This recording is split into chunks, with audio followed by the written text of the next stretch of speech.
I want to quickly cut across to Mr. R.K. Upadhyay, senior journalist, who's also with us. Mr. Upadhyay, the fact is the Congress wants to make it into a battle of someone who comes in completely from an apolitical field, pitched against someone who's a dyed-in-wool BJP worker. Then on the other hand, someone who comes in from the judiciary, pitched against somebody who comes in from the RSS, someone who's risen from the ranks from the working class, pitched against somebody who's extremely wealthy and an industrialist. Well, I want to start with what Rashid, my good friend Rashid, was saying. So he has a good inside track to Congress Party, which I know. And if they were really considering Dhankar as a candidate, I think there can't be more harebrained idea than that. I mean, imagine the India Alliance going for Dhankar for a vice presidential nominee. Anyway, that apart, I feel they made a good choice under the circumstances because you see, you have to find a gallant loser. Let's be clear about it because the India Alliance doesn't have a chance of winning this election, and they found a fairly good candidate. I feel somebody who was respected, who was a former justice of the Supreme Court, and he had held his own this thing in the Supreme Court. I remember that some of his verdicts, which were very clearly against the anti-establishment. I mean, he was was the Supreme Court judge from 2007 to 11 when the PPA government was in power. He made one very interesting verdict, I mean, along with another judge, about the Jala Swadam in Chhattisgarh. Calling it a militia which had very malicious intent, and then he called it an anti constitutional move. So that is one, this thing that he took on the UPA government at that time, and he also, criticized the UPA government for not doing enough to bring black money from abroad. So he has been an anti-establishment man, and I don't know whether Congress would have been very happy to have him as a candidate. Probably he was a consensus candidate of all the other opposition parties, and more so DMK. I think DMK was put in a jam when CP Radhakrishnan was selected because he's from Tamil Nadu. So they wanted to find somebody from the south. They could not have voted for somebody from north, having taken the battle to the saying that we have a battle with the North Indians political parties. So probably this was a choice which was made by consensus. And I feel that Justice Sudarshan is a good candidate. In fact, I was just watching the interview he had given to India Today, and he called himself a liberal, and he made it very clear that he was taking on an RSS man. So he wants to project it as a ideological battle, which is fair enough. I think that is how it should be, and I'm sure, despite all the acrimony, this will be a good battle.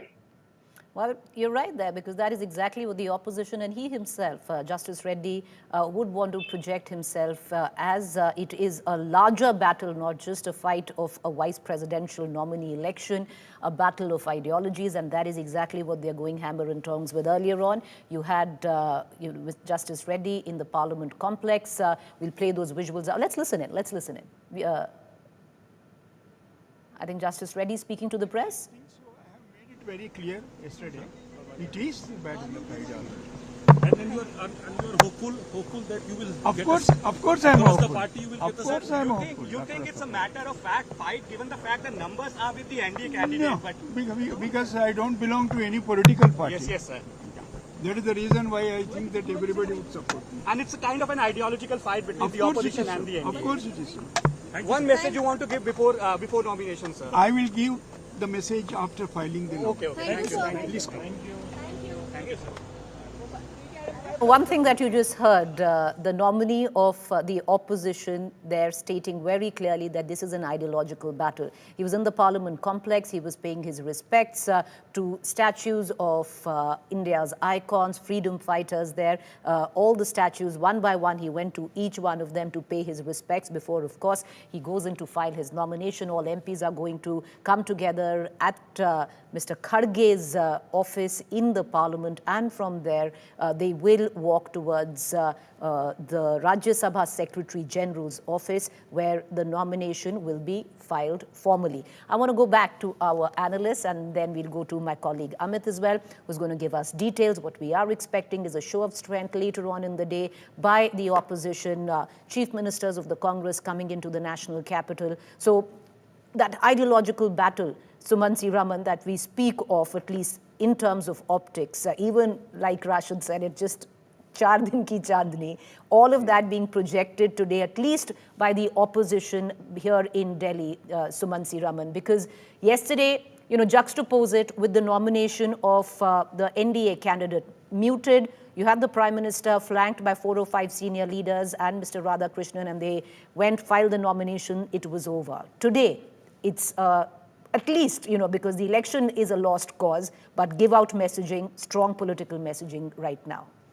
Yeah, this was also to be expected, that they would make it an ideological battle because there's very little else to do. I mean, they're going to lose the battle. Might as well sort of make it an ideological issue.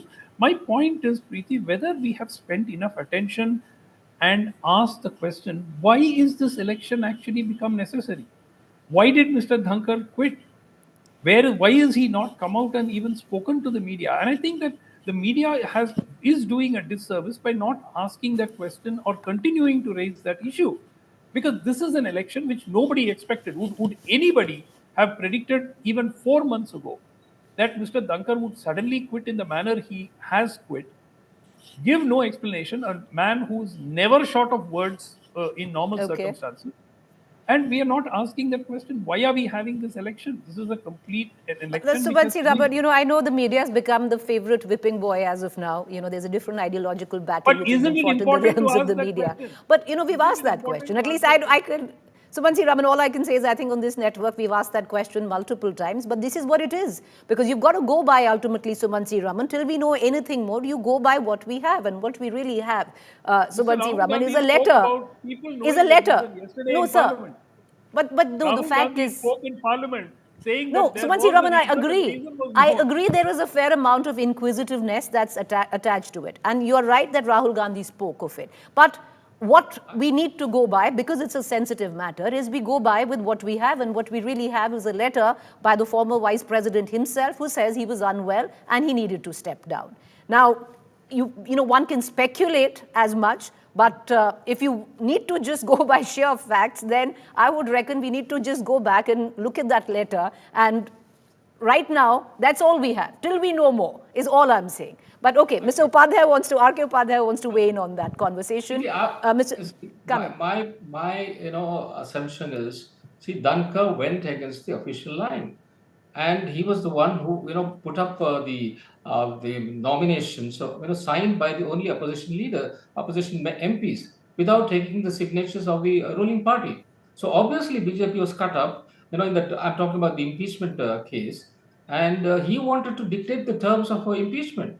So how will any ruling party, take it? So they gave him the marching orders, and very clearly, not sending the 2 ministers to the BAC meeting. Dhankar got the message that he can't run the house and he can't do anything without the government support. So it's very obvious that he went against the official line, and they had to get rid of him. And I'm sure the Congress would have done the same thing if they were in power. Okay. Like I said, all of these are speculations and something and various trains of thought on why did Dhankar step down in the manner in which he did. Mr. Dhankar stepped down. Well, it's all been discussed and speculated on at least our network. We continue to report the fact that he's pretty much incommunicado right now.